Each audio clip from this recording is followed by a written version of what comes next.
Hi guys, so in this video I'm actually going to cover 3 separate moves, mostly because they're individually quite easy, but also because they can all be combined into separate moves in a variety of ways.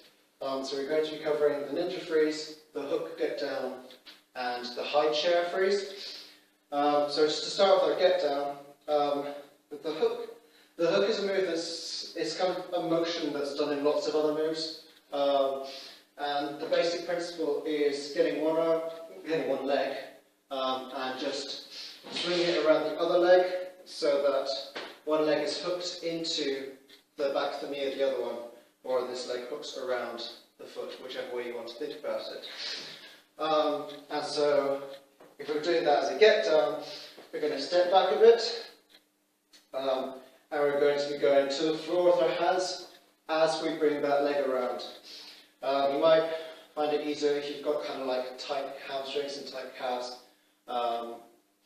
Just kind of like stretch out first. You should always stretch anyway, but I know like certainly I've got very tight hamstrings, so kind of doing that motion can be a bit tough for me.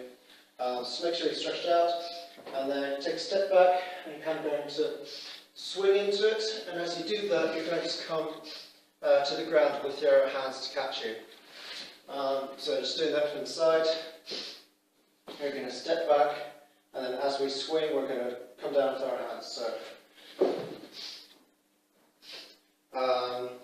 So that's the hook get down, and then from there, you can do a few things. You could go straight to like your front position for your CC, or you can kind of unwind to come back to your push-up position for stuff like your 6 steps and other moves like that. So that's the hook get down. The next move that we'll be going over is the high chair. And basically, what the high chair is, you're kind of in, I guess, your forward position. With the high chair, you're going to bring one leg basically and rest it on the knee of the other leg. So like that. It requires a little bit of flexibility. It's more kind of the balance in this arm. So as I always say, when you're doing your CCs, make sure that your arm is almost kind of directly below the shoulder. You don't want to be too far back, especially for something like the high chair, because it's going to be really awkward to try and balance. And so yeah, it is really simple. It's not a difficult freeze. It's something that if you're kind of doing a lot of moves, you might go into just kind of almost just have a break, and then, or like a pause in your footwork, and then kind of go back into stuff, and kind of like emphasizing that pause, maybe on a beat in the music or something like that. And then the last freeze that we're going to go over is called the ninja freeze. And there are 2 ways that the ninja freeze is done. One of them is when one foot is planted on the ground and the other leg isn't supported. So that's like this. Like this. And the other way, which I'm going to be teaching, is where the straight leg is actually supported on the ankle of the other leg. So that's more like that. And the reason is, one, I think it looks cooler, and secondly, it lends itself into another move called the ninja walk, which we might go over another time. So yeah, very simple move. You're just kind of thinking about how you're going to get into it. So you might think about getting into it from some footwork. So if I'm in my push-up position, then I might go down into it like that. So my legs are already bent anyway, so it's just a matter of bringing one leg round and straightening it over the ankle of the other leg. The other ninja that I showed you at the very start, the one where kind of both legs are touching the ground, you might do that if you are kind of emphasizing the end of a move, so you might go from a swipe, kind of swipe into the air and then land in that position, because it looks cool and it doesn't hurt as much.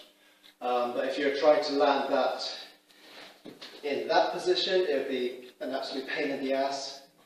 So as I was saying, teaching those 3 moves because they kind of lend into footwork as well. So if you're doing your 6 steps and stuff, you can play around a lot with those three moves. So if I'm doing something like a 6 step, you can use the hook. You can play around with your hooks to almost change direction. So as I get to the front, you will hook anyway as you're going around. But you might decide to like play around and hook a few times more.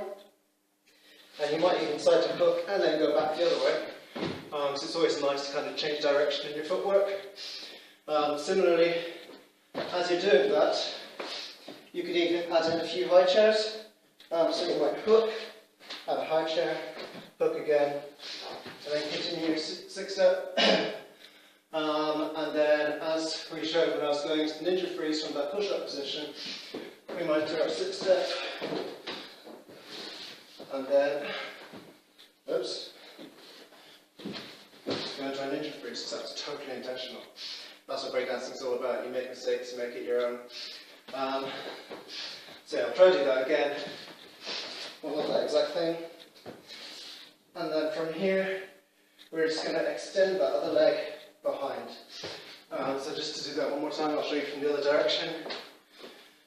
We're going to do our 6 sets. So 1, 2, 3, 4, 5, 6. Now that we're here, we're just going to extend one of our legs over the other one into our ninja freeze. And that's it for this lesson, or this tutorial. Have fun with them. Do think about how you can mix and match your ninja, your hooks, your high chairs into your footwork, how to add some flavour to stuff. You can even do it in other things like CCs, hook between your CCs. So they're just 3 really useful ones. Useful in and of their own right, as individual moves, but also useful as things to add to your footwork to make it more interesting and more of your own style. Peace!